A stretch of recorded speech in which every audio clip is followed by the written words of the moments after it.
நமஸ்காரம். இன்னைக்கு நம்ம அகத்தியர் வழிபாடும் என்ற நூல்ல இருந்து பிரம்மனுடன் ஐக்கியமானவர்கள் பற்றி அனுராதா அவர்கள் கேக்குறாங்க. அதுக்கு மகா முனிவர் கும்பமுனி அகத்திய பெருமான் சொல்றாங்க. விளக்கங்களையும் நம்ம பார்க்கலாம். எத்தனை பேர் படைத்தவனை திரும்பி அணைந்தனர்? அனுராதா அவங்க கேக்குறாங்க. மாமுனிவர் அகத்தியர் சொல்றாங்க. ஞானத்தின் ஒளியான ஞானேஸ்வரனே, பெரியதோர் கேள்வி இன்று எம்மகள் என்னை கேட்டார். பெரியதலும் பெரிது, அரிதலும் அரிது, ஆனந்தமயமான அந்த பரபிரம்மனின் சந்நிதி அன்றோ, பரபிரம்மனின் பூரிப்பில் விரிந்ததோர் துளி அன்றோ இந்த ஜீவாத்மன். துளி துளியாய் வெளிவரும் ஆத்மனுக்கு ரூபத்தை கொடுத்து, அண்டமும் பிண்டமும் சேர்த்து, அன்பையும் வெறுப்பையும் கொடுத்து, உடம்பையும் உயிரையும் கொடுத்து பரபிரம்மன் படைத்தான் பல பல ஆத்மாக்களை. ஆத்மஸ்வரூபியான மனிதனோ தன் ஆத்மனை புரிந்து கொள்ளாது பகலும் இருளும் தான் என்னும் அகங்காரத்தை கொண்டு தன் அருகில் இருக்கும் பொருள் எல்லாம் தன்னதே என்று தன்னம்பிக்கையை இழந்து தான் யார் என்று மறந்து இன்பத் துன்பங்களில் புரண்டு இதுதான் உலகம், இதுதான் வாழ்க்கை என்று தன் நிஜ நிலையை மறந்து விடுகின்றான். தன்னில் இருக்க ஆத்மனோ இதையெல்லாம் சகிக்காது தான் வந்த வழியே போய் தான் ஞான வழி உணர்ந்த மலரை போல் மறுபடியும் சேர துடிக்கின்றது. உலகத்தில் சிலர் இத்தகைய உள்ளே உருகின்ற உணர்ச்சியை அறிகின்றனர். இவ்வாறு தான் யார், எதற்காக பிறந்தோம், எங்கிருந்து வந்தோம், பின்னர் எங்கு போய் சேர வேண்டும் என்று எல்லாம் கேள்வி மேல் கேள்வி கேட்டு கண்மூடி தியானத்தில் அமர்கின்றனர். இவர்கள் தான் ஞானிகள், அதாவது ஞானத்தில் வேரூன்றிய மகான்கள். இப்படி பரம ஞானத்தை உணர்ந்து வெவ்வேறு காலத்தில் வெவ்வேறு ஞானிகள் தான் உணர்ந்த சத்தியத்தை உலகத்திற்கு தந்தனர். இதிலிருந்து பிறந்ததுதான் வேதம், அதாவது வேதாந்தம். இது புரியாதவர்களுக்கு புரிய வைக்க புராணங்களை படைத்தனர். ஆதலால் வேதங்கள் கூறுவது போல் அவனில் இருந்து வந்தவன் அவனையே சேருவான் என்பது மூல கருத்தாகும். இதை கேட்போர்கள் வெகு சிலரே, கேட்பதை அறிந்து கொள்வோர்கள் வெகு சிலரே, அறிந்து கொண்டோர் அப்பாதையை நோக்கி செல்வோர் வெகு சிலரே. இதான் முன்னாடியே சொன்னாங்க. இந்த புக்கம் கிடைக்குது இல்லைங்க, அதுவே நம்ம பெரும் புண்ணியம், பாக்கியம். அதை கேட்டு தெரிஞ்சுக்கணும் அப்படின்னு நினைக்கிற அறிவு நம்ம செஞ்சது ஒரு புண்ணியம். அதுலயும் சில பேர் இந்த புக்கை ஃபுல்லா படிப்பாங்க, அது ஒரு புண்ணியம், ஆனா ஃபாலோ பண்ண மாட்டாங்க. அதுலயும் கொஞ்சம் பேர் தான் அதை ஃபாலோ பண்ணுவாங்க. அதுலயும் அறிஞ்சு இதெல்லாம் நம்ம தவிர்க்கணும், இதெல்லாம் செய்யணும் அப்படின்னு தெரிஞ்சுக்கிறவங்க அதுலயும் வெகு சிலரே. அதுலயும் சிலர் தான் பரமாத்மாவை போய் அடைவாங்க. இதுதான் இங்கேயும் சொல்லியிருக்காங்க. சம்சாரம் என்னும் வாழ்க்கையில் அடிபட்ட காயம் அது ஆழத்தில் இருக்கும் பறவை அதை எழுப்பி தூண்டி பறக்க செய்கின்றது. இத்தகைய தூண்டுதலால் மனிதன் சம்சாரம் என்பது வெறும் மாயை என்பதை உணர்கின்றான். தான் வந்த வழியை நோக்கி அவனுக்குரிய யோகத்தை அடைந்து அதன் மூலம் பரபிரம்மனை போய் சேருகின்றான். இத்தகைய மனிதர்கள் அக்காலத்தில் வெகுவாக இருந்ததினால் பிறந்த பல பேர் பிரம்மனை அடைந்து கொண்டனர். அப்படி அக்காலத்தில் ஆத்மாக்கள் மறுபிறவி இல்லா நிலை அடைந்திருந்ததனால் உலகத்தில் மக்கள் தொகையும் சிறிது குறைவாகவே இருந்தது. கலியுகத்தின் தொடக்கத்தில் 33 கோடி மனிதர்கள் இந்த பாரத கண்டத்தில் இருந்தனர். எவ்வளோ? 33 கோடி தான் இருந்திருக்காங்க கலியுக தொடக்கத்துல. இன்று அது பல மடங்கு பெரிதாகி உள்ளது. இதை பார்த்தால் என்ன புரிகின்றது? விளக்கம். பரமாத்மனின் இடத்தில் இருந்து அவ்வப்போது பல பல ஆத்மாக்கள் வெளியாகின்றன. இந்த ஆத்மாக்களுக்கு ஸ்தூல சரிதத்தை கொடுப்பதற்காக தாய் தந்தையர் பலர் உயிருடன் உலகத்தில் வாழ வேண்டியிருக்கின்றது. ஜீவாத்மான்கள் தவித்து கொண்டு இருக்கும் போது இவர்களுக்காக ஒவ்வொரு தாய் தந்தையருக்கும் போதியதை மீறி மக்கள் பிறந்தார்கள். பரமனை அடையும் நிலையை ஒரு சிலரே அடைவதால் மக்கள் தொகை அதிகரித்து கொண்டே வந்து கொண்டிருக்கின்றது. இத்தகைய கலியுகத்தில் சம்சாரத்தை அடைந்து அனுபவித்து அதில் சாரம் ஏதும் இல்லை என்று புரிந்து கண் வலித்தவர்கள் பரமனை அடைய பாடுபடுகின்றனர். நீ கேட்ட கேள்வி அது எனது, இவ்வுலகத்தில் எத்தனை பேர் இந்த நிலையை அடைந்திருக்கிறார்கள் என்பது ஆகும்.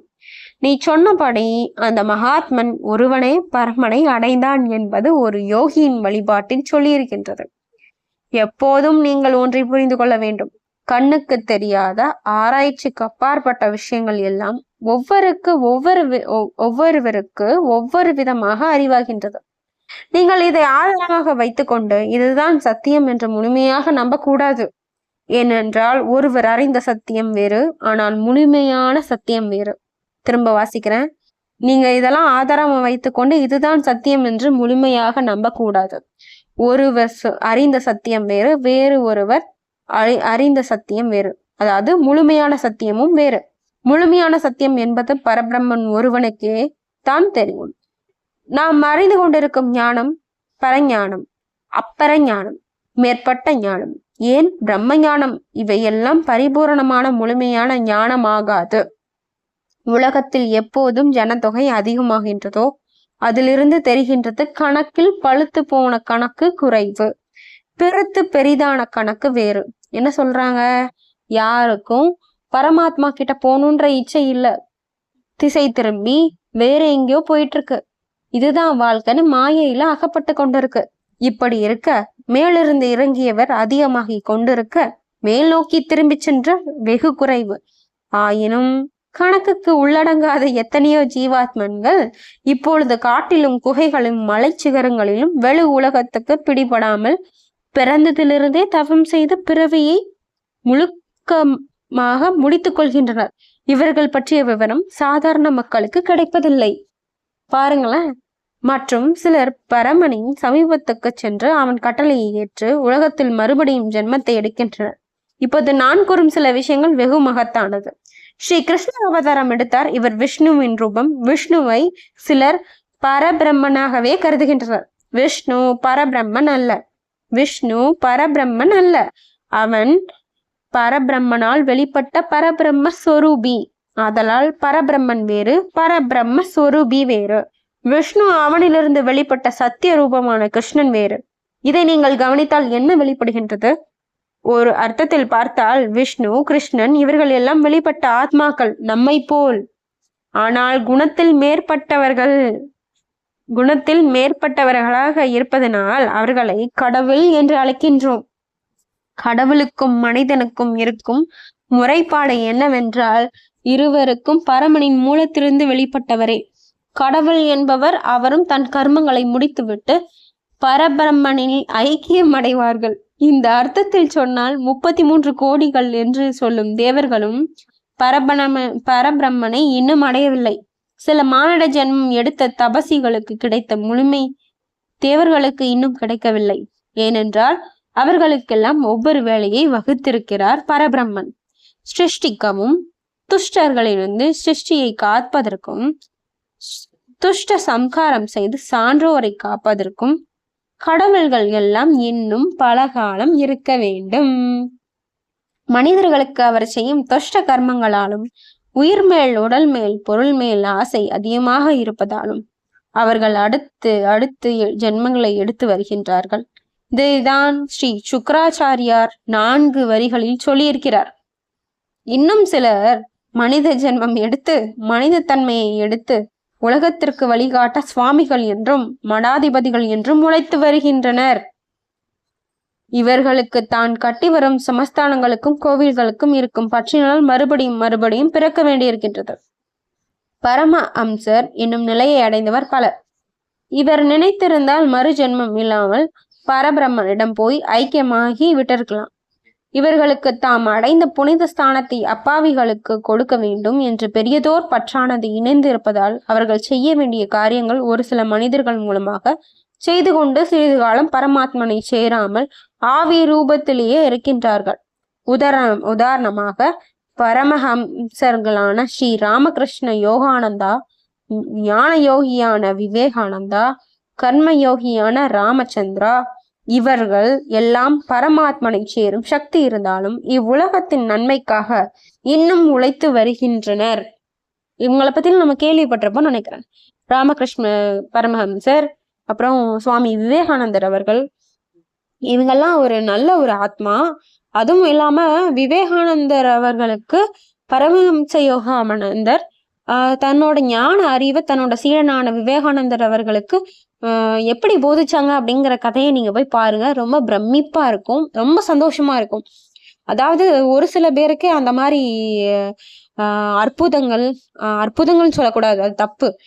அந்த அறிவை உடனே பெறதுக்கான நல்ல கர்மங்கள் பெற்ற ஆத்மாக்கள் அப்படின்னா அது விவேகானந்தா அவர்களை நம்ம சொன்னோம். நீங்க அவங்களோட கதையை போய் பாருங்க. ரொம்ப ரொம்ப ஆச்சரியமா இருக்கும். நான் ஃபர்ஸ்ட் டைம் கேட்கும் போது எனக்கு இப்படி ஒரு ஆத்மா. ஏன்னா நான்லாம் படிக்கும் போது விவேகானந்தர் அவர்கள் எழுச்சியின் நாயகன், ஸ்டூடெண்ட்ஸ்க்கு வந்து ஒரு நான் அப்படிதான் படிச்சிருக்கேன், கட்டுரை எழுதியிருக்கேன், பார்த்துருக்கேன், பேசியிருக்கேன், ஒரு குழு அமைச்சிருக்காங்க அப்படிலாம் கேட்டு தெரிஞ்சிருக்கேன். ஆனா நான் அவங்க வந்து ஒரு யோகிய நான் பார்த்ததே இல்லைங்க.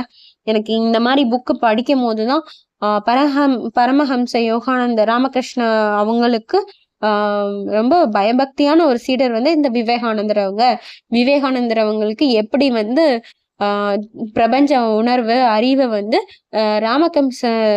ராமகிருஷ்ண பரமஹம்சர் எப்படி கொடுத்தாங்க அப்படின்றத நீங்க பாத்தீங்கன்னா உங்களுக்கே புரியும். ரொம்ப ரொம்ப எனக்கு ரொம்ப சந்தோஷமா இருந்தது, இவ்வளவு நல்ல ஆத்மாவா அவங்க அப்படின்னு. ஐயா இதுலயும் சொல்லியிருக்காங்க, அகத்திய பெருமான் இந்த புக்ல சொல்லியிருக்காங்க, ஒரு சில ஆத்மாக்களுக்கு மட்டும்தான் டைரக்டா அந்த அறிவை வந்து கொடுக்கறதுக்கான வாய்ப்புகள் அமையும். அதுலயும் அவங்க நல்லா பண்ணிருப்பாங்க விச் மீன்ஸ் அவங்க நல்ல கர்மங்களை சம்பாதிச்சு வச்சிருப்பாங்க. கடவுளை அறியறதுக்கான வழிகளை போன ஜென்மங்கள்ல அவங்க நல்லதை பண்ணியிருப்பாங்க.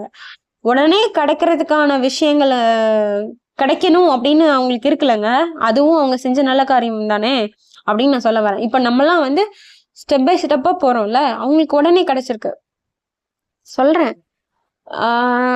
சரி, ஐயா சொல்றத பார்க்கலாம். சிஷ்யின் ரூபமான ரிஷிகள் சில பேர் அவர்கள் தம் வேலைகளை முடித்துவிட்டு பரபிரம்மனை சேர்ந்து விட்டார்கள். நான், அதாவது அகத்திய ரிஷி என்னும் நான் எங்கு இருக்கின்றேன்? நினைத்தால் இக்கணமே பரபிரமனில் ஐக்கியமாக வர உண்டு. நான் 4 யுகங்களிலும் இருக்கின்றேன். பரமேஸ்வரனுக்கு உதவினேன். அந்த காலத்தில் மேல்கில்லான மலைகளை கால்களால் மெட்டி நிறுத்தினேன். இயற்கைக்கு அடங்காத நதியை பிடித்து வைத்தேன். வயிற்றை பிளந்து வந்த வாதாபியை ஜீரணம் கொண்டேன். இந்த கதை உங்களுக்கு தெரியும்னு நினைக்கிறேன். சென்னையில தான் இருக்காங்க, வில்லிவாக்கத்துல அந்த கோயில் இருக்குன்னு நினைக்கிறேன், வாதாபி கோயில். சாரி அகத்தீஸ்வரர் கோயில் இருக்காங்க. மாம்பழமா வருவாங்க அந்த 2 பேரு அரக்கர்கள், முனிகள் எல்லாம் சாப்பிட்டுட்டு இருப்பாங்க, ரிஷிகள் எல்லாம் அவங்க கொண்டு சாப்பிட்டுட்டு இருப்பாங்க. ஐயா அதை தெரிஞ்சு மாம்பழத்தை உண்டு ஜீரணமா ஆக்கிடுவாங்க. அதுதான் நினைக்கிறேன். வயிற்றை பிளந்து வந்த வாதாபியை ஜீரணம் கொண்டேன். பல பேர் மாபெரும் கடவுள்கள் கேட்டபோது அவர்களுக்கு அவர் வல்வினையை போக்க வழி சொன்னேன். இது ராமபிரான் இருக்காங்கல்ல, அவங்களுக்கு வந்து நம்ம ஐயா அகத்திய பெருமான் வந்து உதவி இருக்காங்க, வழிகாட்டியிருக்காங்க. உதவி தப்பு, வழிகாட்டியிருக்காங்க.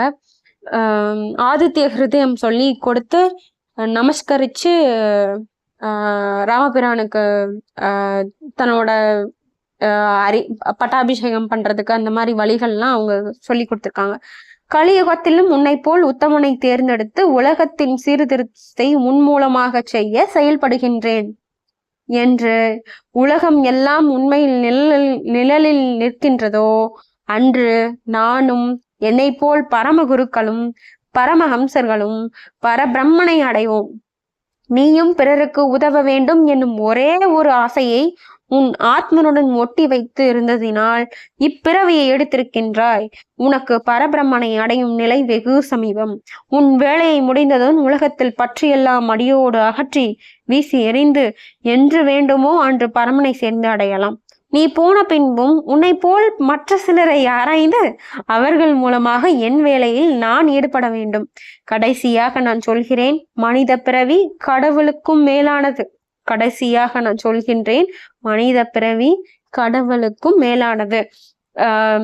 கடவுளுக்கு கடமைக்கு கட்டுண்டு கிடக்கும் நிலைமையுண்டு. மனிதனுக்கோ மறுபிறவி வேண்டாம் என்று செய்யும் செயல் ஒன்றே ஒன்று.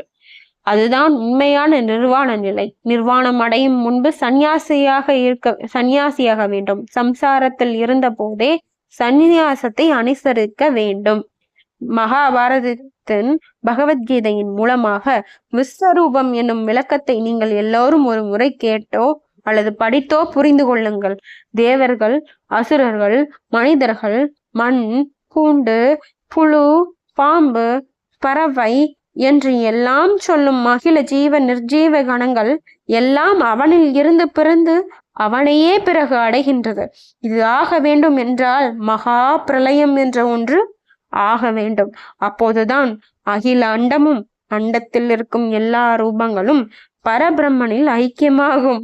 இதுதான் எனக்கு தெரிந்த சிருஷ்டி நியமத்தின் சிறிய விளக்கம். ஆனால் கேள்வியோ பெரிய கேள்வி அன்றோ. என்ன கேட்டிருக்காங்க? அனுராதா மேம் கேட்டிருக்காங்க, எத்தனை பேர் அங்க போனாங்க அப்படின்னு கேட்டாங்கல்ல, அதுக்கு சொல்றாங்க. இதுதான் ஐயன் தர்ற அதிரூபமான பெரிய அறிவு, ஞானத்தின் உச்சம்னு நான் நினைக்கிறேன். அடுத்து பார்க்கலாம். இன்னும் நிறைய இருக்கு நம்ம தெரிஞ்சுக்க வேண்டியது, நிறைய விஷயங்கள் இருக்கு. அடுத்து கர்மமும் மறுபிறவி பற்றி, அப்புறம் குரு, தெய்வங்கள், அந்த மாதிரிலாம் பார்க்கலாம். மீண்டும் அடுத்த தலைப்புல பார்க்கலாம். நன்றி, நமஸ்கார்.